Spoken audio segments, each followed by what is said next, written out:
Sorghum is a plant that came from Africa, brought here in the 1700s, primarily for cattle feed and to make sugar.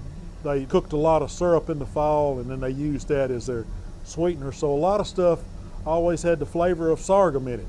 That was the early sweeteners. We didn't have the kind of situation we have today with sugarcane mills making sugar. There's not very many of us that cook anymore. Used to be cookers in every community. Well, my name is Terry Norwood. We're at Rocky Ford Farms, Rocky Ford Sorghum Mill in Rocky Ford, Mississippi. This is my 39th year to cook sorghum myself. I helped my grandparents and great uncle cook. I was just kind of in the way beforehand. I did some of the manual work, but I started cooking in 1980 for myself. Started out as kind of a fundraiser for my FFA chapter where I was teaching school. And they decided they didn't want that equipment around the school. I moved it from there back to my home farm, and we've been right here about 36, 37 years. Every year is different. This year's it's run the gamut. We've had wind, we've had extra rain, we've had no rain during the season.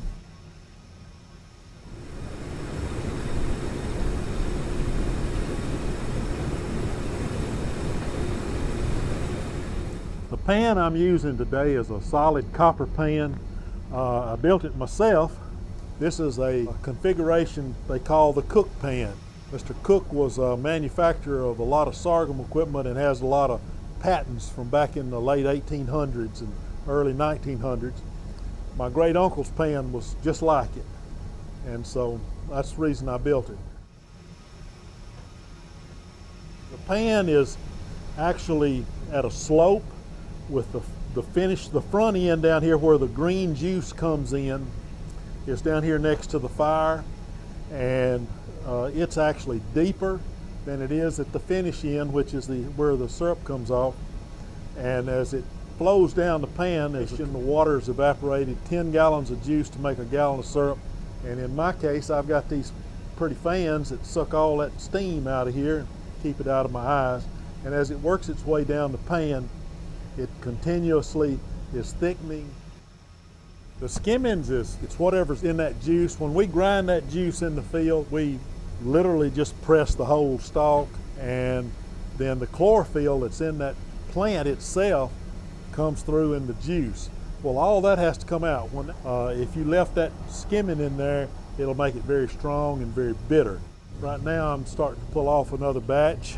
I always try to catch that little bit of skimming there. It comes off first, and then we start slowly pulling the syrup off the pan.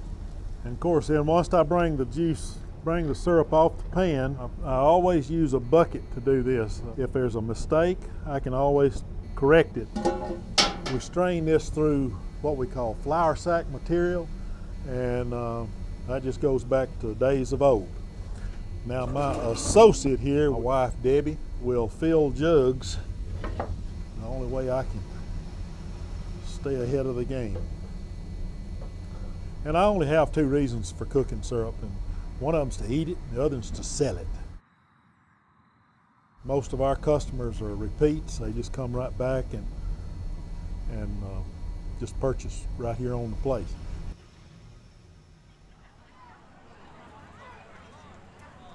$75% sugar.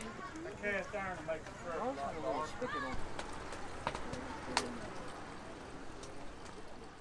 My name is Danny Donald. I work at French Camp Academy here in French Camp, Mississippi. And I've been employed here for about 9 years. And I'm the general manager of the Council House Cafe and the French Camp Historic District. And one of the things that we do is put on a couple of cookings of this sorghum syrup. Well, I took a job over here about 6 years ago, and we had a gentleman that was cooking it then, and I just came down here to help. You know, I was just carrying water and crushed stalks in the truck and all them off. For years I just had kind of gets moved up the ladder, so to speak. This was 28th cooking that I've participated in the last 6 years. I want to put a little more wood in here. Well, we'll harvest the crop in the field, and then we'll pull it up to our mill over here. This is where we produce the juice, and we'll bring it over in 5-gallon buckets. And then we've got a wash tub that sits above the pan there, and we'll fill the pan up with water to begin with and build a fire under it. We use cedar wood to heat the fire. It burns really hot. It's a little easier to control. We couldn't build a fire under a dry pan, it would warp it. And then we begin to let the juice run in the pan.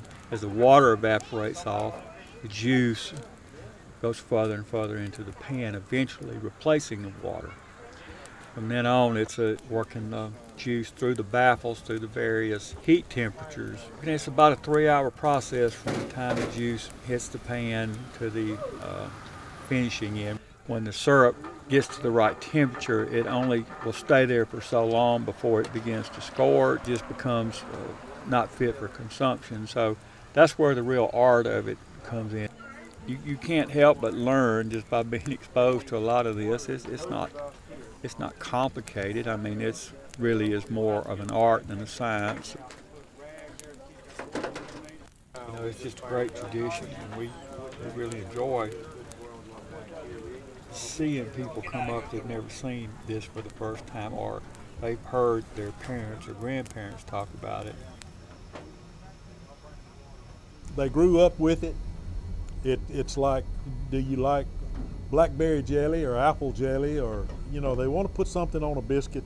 My uncle put it on cornbread. He'd take cornbread, hot cornbread, and butter it, and then he poured sorghum on it.